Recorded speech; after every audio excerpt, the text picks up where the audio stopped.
वक्रतुंड महाकाय सूर्यकोटि समप्रभा निर्विघ्नं कुरु मे देव सर्वकार्येषु सर्वदा सर्वकार्येषु सर्वदा सर्वकार्येषु सर्वदा। ओम हरि ओम तत्सत। श्री गुरुदेव दत्त अलख दातार निरंजन।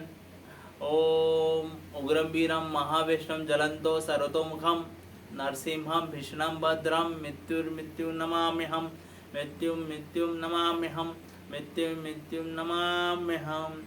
ओम कर्पूरगौरं करुणावतारं संसारसारं भुजगेन्द्रहारं सदा वसन्तं हृदयारविन्दे भवं भवानी सहितं नमामि भवं भवानी सहितं नमामि भवं भवानी सहितं नमामि। सर्वमंगलमांगल्ये शिवे सर्वाधिसाधिके शरण्ये त्र्यंबके गौरी नारायणी नमोस्तुते नारायणी नमोस्तुते नारायणी नमोस्तुते। ओम गोरक्षजालंधर चटपटाश्यः अड्भंगकानीफ मच्छिंद्राद्यः चौरांगी रेमाण भर्ती संज्ञा भूम्या भवोर्नवनाथ सिद्धः। ओम श्री कुलदेवी शीतलाय नमः। ओम ब्रह्मा मुरारी दुप्रांतकारी भानु शशि भूमि सुत बुधश्च गुरु शिशु शनि राहु केतु सुरग्रह शांतिकर भवन्तु। ओम श्री लक्ष्मी नरसिम्हाय नमः। तो आइए आप सभी माता प्रेमी भक्तों का इस 52 शक्तिपीठ कथा में आप सबका हार्दिक स्वागत करते हैं। आज बहुत ही अद्भुत कथा का हम श्रवण करने जा रहे हैं और आज क्योंकि 5वां भाग है, अभी तक हमने 4 कथाओं को श्रवण कर लिया है, ये 5वीं कथा है। तो यहाँ इस कथा के बारे में शुरू करने के पहले मैं आपसे विनती करता हूँ कि जो हमारा चैनल है श्री शिव नरसिम्हा दाता दरबार ट्रस्ट की तरफ से जो आयोजित ये कथाएं हो रही हैं, कृपया करके हमारे चैनल नरसिंह दरबार को आप सब्सक्राइब कीजिए, बेल आइकन प्रेस कीजिए, इस वीडियो को ज़रूर शेयर कीजिए, लाइक कीजिए। क्योंकि आप पूरे विश्व में हम माता की कथाओं को दुनिया में फैला सके, इसमें हमारी सहायता कीजिए। तो माता सती का यहाँ पे हिमाचल प्रदेश के कांगड़ा गांव में माँ का जीव गिरा, जहाँ पे माता ज्वाला उत्पन्न हुई। ये आप जो श्रवण करते हैं ज्वालामुखी माता, ज्वाला वाली माता, आग वाली माता, ये सारी माताएं वही हैं, माता ज्वालामुखी हैं। और इसके पीछे परस्पर शिव पुराण में और देवी भागवत महापुराण में बहुत सारी कथाएं हैं माता के बारे में। ये एक दिव्य शक्तिपीठ है क्योंकि यहाँ पे माता अग्नि स्वरूप में विराजमान है। ना यहाँ पे माता की मूर्ति है और ना ही यहाँ पे माता की कोई छवि है। यहाँ पे माता सती, माता पार्वती ज्वाला के रूप में, अग्नि रूप में समाहित है, अग्नि रूप में माता विराजमान है। और यहाँ पे 9 अग्नि प्रज्वलित होती है, 9 दिए, 9 चिराग, 9 रूप में माता यहाँ पे विराजमान है। यहाँ पे माता कालिका है, माता चंडिका है, माता हिंगलाज है, ऐसे कई माता फिर ज्वालामुखी है, जिसके माता के आशीर्वाद से यहाँ पे हर लोगों की मन्नतें मुरादें पूरी होती है। अच्छा, यहाँ के जो भैरव हैं उनका नाम उन्मत्त है और इस मंदिर के बारे में बहुत सारे रिसर्च हुए हैं। आज तक कोई पता नहीं लगा पाया कि इस मंदिर में ये ज्योत उगती क्यों है, ये प्रकट होती क्यों है। कई एक्सपेरिमेंट किए गए, यहाँ तक कि विदेशों से नासा के साइंटिस्ट आके गए, पर आज तक ये जो माता की गर्भगृह में जो आग प्रज्वलित है, ये आग आज तक बुझी नहीं, आज तक लोग पता नहीं लगा पाए।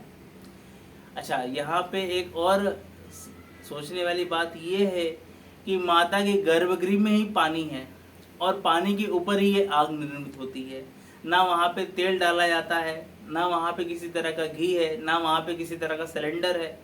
ना वहाँ पे कोई एलपीजी गैस है, ना वहाँ पे कोई पेट्रोल है, ना यहाँ पे कोई यूरेनियम है, ना कोई घासलेट है, कोई भी ऐसी आग जलने वाली कोई चीज़ नहीं है। फिर भी आज तक, त्रेता युग से आज तक माता का मंदिर प्रकट है, माता चमत्कार पे चमत्कार किए जा रही है। और माता का इतिहास इतना पुराना है, वास्तव में तो इसकी खोज त्रेता युग में की गई, परंतु मंदिर का जो निर्माण काल हुआ वो पांडवों के युग में हुआ, द्वापर युग में हुआ, जब पांडव बहुत परेशान थे, हर तरह से हार रहे थे, जब अपनी राजगद्दी हार गए, द्रौपदी को हार गए, सबको हार गए, और जब उनके पास कोई जरिया नहीं बचा युद्ध करने का, तब पांडव को भगवान श्री कृष्ण ने कहा कि हे अर्जुन, हे पांडव, अगर आप दुष्टों का सर्वनाश चाहते हैं, आप दुष्टों को जलाना चाहते हैं, दुष्टों को समाप्त करना चाहते हैं, तो माता ज्वालामुखी के शरण में चले जाइए, क्योंकि वो एकमात्र ऐसी माता है जिनकी उनकी परेशानी, दी हुई परेशानी को कोई रोक नहीं सकता है, उनके आशीर्वाद का कोई खंडन नहीं कर सकता है। जिस तरह माँ की अग्नि अभी तक प्रज्वलित है, उस माता की आग को कोई बुझा नहीं पाया। तो पांडव वहां पे गए और उस मंदिर की खोज की और वो मंदिर का निर्माण किया गया। और माता की एक अद्भुत कृपा ये है कि वहां पे एक ध्यानु नाम के बहुत बड़े भक्त थे, जो माता की 24 घंटा सेवा किया करते थे। और माता के गर्भगृह से लेकर जितने भी 9 कुंड है, जितने भी 9 जगह माता विराजमान है, 9 अग्नि स्वरूपा है, वहाँ पे साफ सफाई करना, माता का खाना खिलाना, भोग लगाना, यहाँ तक कि जितने भी यात्री वहाँ पे आते थे सबको सम्मान देना, सबको माता के दर्शन कराना, यहाँ से दूर दूर से लोगों को लेकर आना, माता के स्वरूप के सामने बिठाना, हर तरह से सेवा करते थे। ध्यानु भक्त इतने बड़े भक्त थे जिन्हें साक्षात माता ज्वालामुखी का आशीर्वाद प्राप्त था, और जिनके सामने माता ज्वालामुखी स्वयं प्रकट होती थी। माता तो अग्नि स्वरूप में सबके सामने विराजमान है, साक्षात विराजमान है, परंतु ध्यानु भक्त इतने परम तपस्वी थे, इतने भक्ति में लीन थे कि माता ज्वालामुखी स्वयं स्वरूप रूप में विराजमान होती थी। अष्टभुजाधारी माता दुर्गा साक्षात ज्वालामुखी उनके सामने प्रकट होती थी। तो एक बार वो कई लोगों को लेके हिमाचल प्रदेश में कांगड़ा गांव में, कांगड़ा जिले में माता के दर्शन के लिए लेके जा रहे थे। तो अकबर की सेना ने देखा कि यहाँ पे इतने सारे हजारों लोग जा रहे हैं, ये कहीं हमारा राज छीनने तो नहीं जा रहे, कहीं हमसे युद्ध करने तो नहीं आ रहे। तो ध्यानु भगत ने को टोका और बोला कि तुम सब कहाँ जा रहे हो। तो ध्यानु जी तो बड़े सरल थे। देखिए, जितने भी माता के भगत होते हैं ना, माता के या सरकार के या भोलेनाथ के, ये बड़े दयालु होते हैं, बहुत कृपामय होते हैं। ये दुनिया का भला करना चाहते हैं, भला होते देखना चाहते हैं। तो ध्यानु जी बोले कि हम माता रानी के दर्शन करने जा रहे हैं, हर साल जाते हैं और हम इस साल भी जा रहे हैं, कृपया आप भी चलो, आप भी अपना जीवन सारथ करो। परंतु वो तो अकबर थे, अकबर के गुलाम थे। वो कहने लगे कि इस धरा भूमि पे हमारे राजा अकबर जैसा महान इस दुनिया में कोई नहीं है, तो तुम्हारी देवी कौन से खेत की मूली है। तो ध्यानु भगत माँ की बहुत बड़ाई की है, बहुत बखान की है कि अरे मूर्ख, तेरा जो अकबर है वो इस धरती का चक्रवर्ती सम्राट है, परंतु हमारी माता जो ज्वाला है ये 14 भुवन की मालकिन है। यहाँ से लेके ऊपर तक माँ की चर्चा चलती है। अगर माता प्रज्वलित ना हो तो किसी घर में खाना नहीं बन सकता। ये माँ की बड़ी अद्भुत कृपा है। तो ये बात मिर्ची लग गई, अकबर के सैनिकों को मिर्ची लगी, और अकबर के सैनिक ने अकबर को जाके बोला। तो अकबर ने अपने सैनिकों को हुक्म दिया कि तुम जाओ उस मंदिर में, उस मंदिर को तहस नहस कर दो और माँ के गर्भगृह से जो ज्वाला निकल रही है उसे हमेशा के लिए बुझा दो। तो यहाँ पे उनके सैनिक लोग गए और वहाँ पे सबसे पहले तो मोटे मोटे लोहे के तवे रखे गए। जहाँ पे माता ज्वालामुखी विराजमान है वहाँ पे मोटे मोटे तवे को रख दिया गया। तो माता ज्वालामुखी उस तवे को, गर्म लोहे को चीरते हुए बाहर प्रकट हो गई। वहाँ पे एक से एक चीज धातु रखा गया, यहाँ तक कि बड़े बड़े पत्थर रखे गए, पत्थर को चीरते हुए, तोड़ते हुए, फाड़ते हुए माँ प्रकट हो जाती थी। फिर अकबर का दिमाग काम नहीं किया, बड़े परेशान हुए कि ऐसी कौन सी जोत है जो बुझती ही नहीं है। अच्छा, माता की सबसे बड़ी अद्भुत लीला यह है कि माता पानी के अंदर विराजमान है, मतलब पानी बह रहा है और पानी के ऊपर ही माता प्रकाशित हो जाती है, जल जाती है, प्रकट हो जाती है। तो अकबर ने सोचा जरूर इस पानी में कुछ लोचा है, कुछ लपाचा है, क्यों ना इस पानी को ही सुखा दिया जाए। तो माता के गर्भगृह से जितने भी कुंड थे वहां पे सारे पानी को निकाल दिया गया। अच्छा, सारे पानी को निकालने के बाद भी माता वहां पे प्रज्वलित होती गई। तो ये बड़ा रहस्यमय पूरे विश्व में फैल गया कि कोई ऐसी दिव्य शक्तियां है उस जगह पर जहाँ पे माता ज्वाला रूप में विराजमान है और कोई इसका बंद नहीं करा सकता। फिर अकबर ने हुक्म दिया कि बगल में जो बहता हुआ पर्वत से पानी आ रहा है उस पानी को दिशा बदल के मंदिर की तरफ कर दिया जाए, ताकि माता ज्वालामुखी का जो जलता हुआ अग्नि प्रकट होती है माला, वो वहां पे शांत हो जाए। तो वहां के नौकरों ने, अकबर के नौकरों ने, सैनिकों ने यही किया। परंतु ऐसा करने के बाद भी पूरा मंदिर से आधा भाग जलाग्नि हो गया, जल के अंदर पहुंच गया, माता का गर्भगृह जल में आ गया, फिर भी माता का दिया प्रकाशित होते गया, प्रज्वल होते गया। तो यहाँ पे अकबर बड़ा हैरान परेशान हुआ।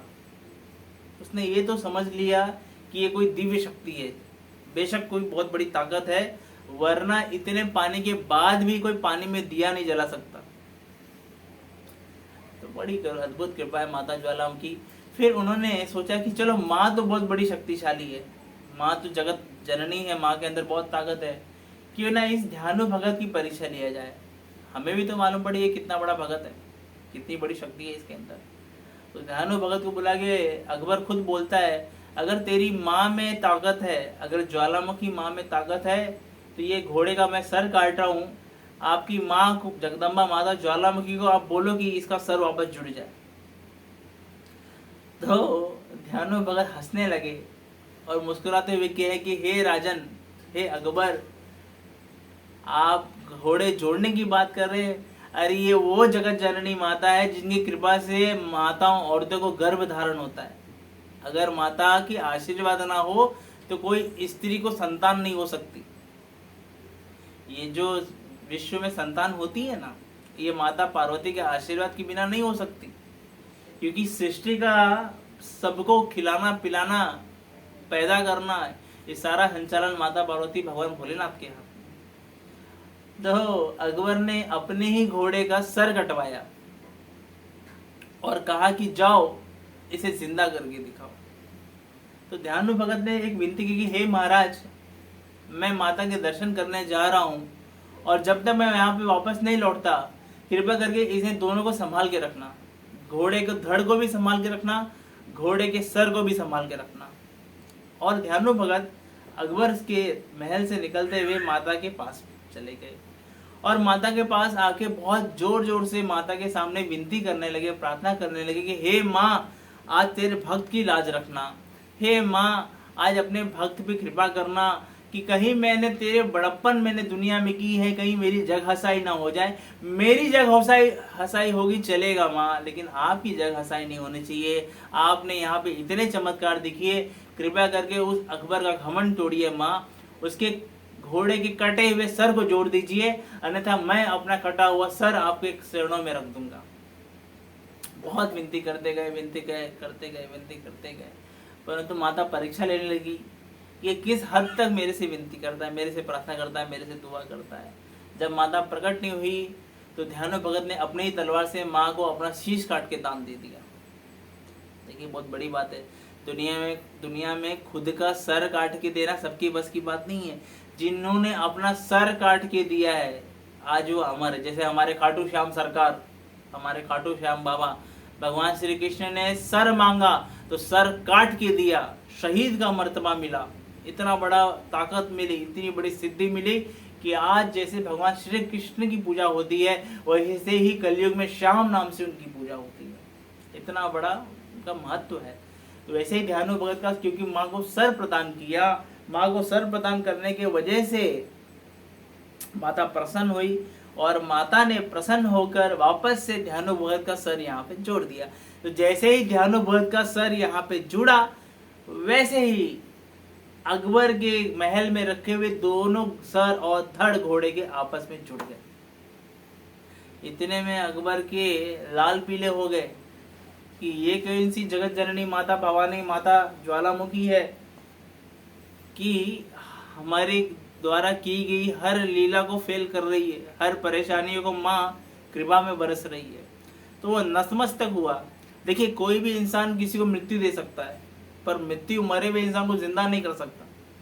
मरे हुए इंसान को जिंदा करने की ताकत बहुत कम के अंदर है, जैसे भगवान भोलेनाथ के अंदर है, हनुमान जी महाराज के अंदर है, खाटू श्याम महाराज के अंदर है। ऐसे कई सिद्धियां हैं। जैसे इस्लाम में सरकार अब्दुल कादिर जिलानी गौस पाक सरकार के अंदर है, इस्लाम में ईसा अलैहिस्सलाम जिसे जीसस कहते हैं उनके अंदर है।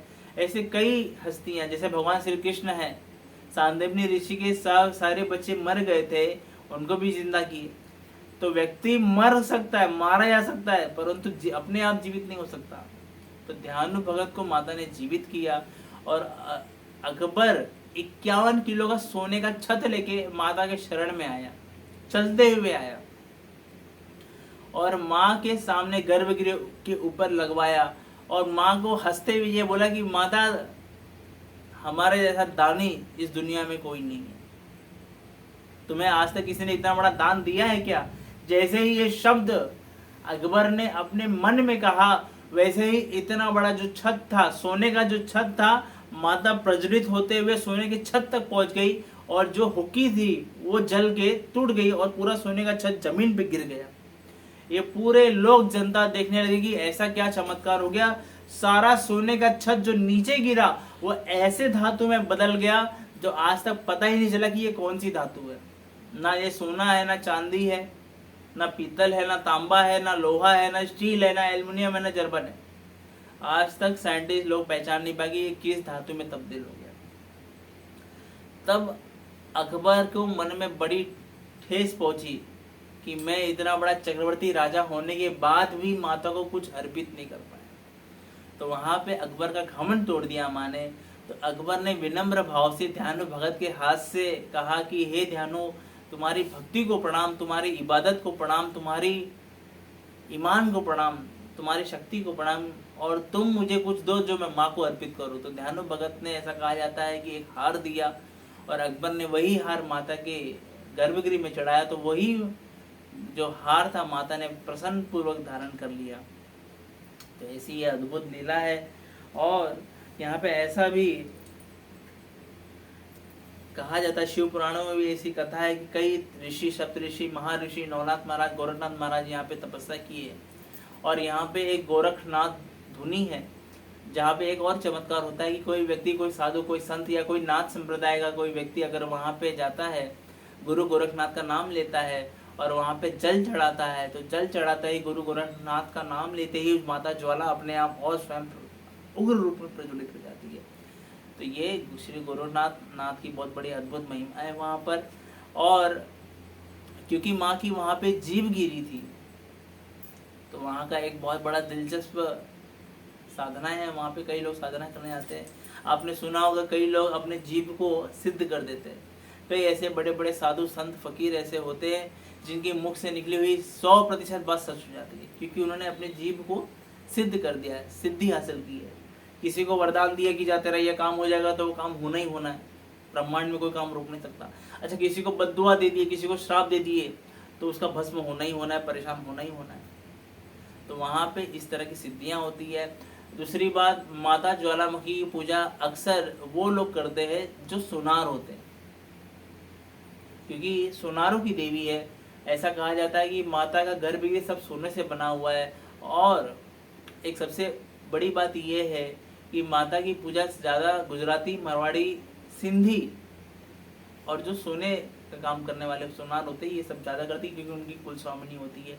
अच्छा, बहुत सारे लोग मुझे ये प्रश्न पूछते हैं कि क्या कोई माता ज्वालामुखी को बंद कर सकता है, या कोई अघोरी तांत्रिक हमें धमकी देता है कि हम तुम्हारे ज्वालामुखी माँ को बंदिश मार देंगे। तो दुनिया की माई के लाल में कोई ताकत नहीं कि माता ज्वालामुखी के प्रताप को झेल सके। किसी के अंदर ऐसी ताकत नहीं है। माता ज्वालामुखी के ऊपर इनका नहीं चला। तो ये सब आजकल के नए अघोरी तांत्रिक क्या उखड़ेंगे, क्या करेंगे? जहाँ पे अघोर के सबसे बड़े देवता भगवान महाकाल विराजमान हो, जहाँ पे उन्मत्त भैरव, उन्मत्त का नाम ही होता है सबसे बड़ा क्रोधित, जो बावला है, जो किसकी सुनते ही नहीं है, ऐसे भैरव वहाँ पे विराजमान है। वहाँ पे साक्षात गुरु गोरखनाथ विराजमान है, वहाँ पे हनुमान जी महाराज साक्षात विराजमान है, वहाँ पे माता तारा विराजमान है। ऐसी बड़ी बड़ी हस्तियाँ विराजमान है। और आजकल के ये अघोरी तांत्रिक कहते हैं कि हम तुम्हारी कुल देवी को बांध के दिखाएंगे। अरे मूर्खो, जब माता प्रज्वलित होगी ना, तुम्हारा घर जला देंगी। तो आज तक माँ का रिकॉर्ड है, माता की गर्भगृह में ही आग लगी है, मंदिर प्रांगण में कोई ना आज तक जला है, ना मंदिर प्रांगण में कोई आज तक आग लगी है। तो इसके लिए माता से माँ स्वरूप में पूजा करें। माता सबकी कष्टों को निवारण करती है। जितने भी लोगों के घर में भूत बला है या कोई तंत्र बाधा से परेशान है, बहुत ज़्यादा घर में तंगी आ गई है, कोई ना कोई तकलीफ बीमारी लगी रहती है, ऐसे लोगों को विशेष ज्वालामुखी माँ के नाम पे खंड दिया करना चाहिए। इससे क्या होता है, माता प्रसन्न हो जाती है और घर में जो निगेटिविटी होती है, जो कोई तांत्रिक क्रिया अगर की रहती है तो वो उससे नष्ट हो जाती है। अच्छा, एक और बात है, ज्वालामुखी माता उग्र माता है और उनकी सेवा बहुत पवित्र तरीके से करना चाहिए। तो बहुत पवित्र पर उनकी आप सेवा कीजिए, उनका नाम स्मरण कीजिए। और माता रानी के चरणों में हम विनती करते हैं कि माता पार्वती, माता ज्वालामुखी आप सबको खुश रखे, खुशहाल रखे, संतुष्ट रखे। आपको भगवान नरसिंह लक्ष्मी के हृदय में स्थान दे, उनके चरणों में स्थान दे, भगवान शिव पार्वती के चरणों में स्थान दे, ऐसी मनोकामना करते हैं।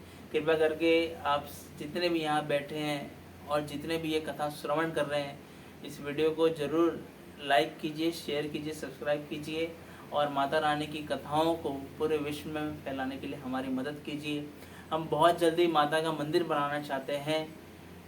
कृपया करके हमें मंदिर बनाने के लिए ज़मीन की आवश्यकता है। कोई भी माता प्रेमी, लक्ष्मी नरसिंह भगवान प्रेमी, ये मेरे भोलेनाथ का चाहने वाला व्यक्ति, कोई भी हमें मंदिर दान दिला दीजिए, दे दीजिए, ताकि हम बड़े धूमधाम से, प्रेम भाव से माता रानी का दरबार लगा सके, माता रानी की जोत जला सके, लोगों का कल्याण कर सके और माता प्रसन्न होकर आप सबको संकट का निवारण कर सके।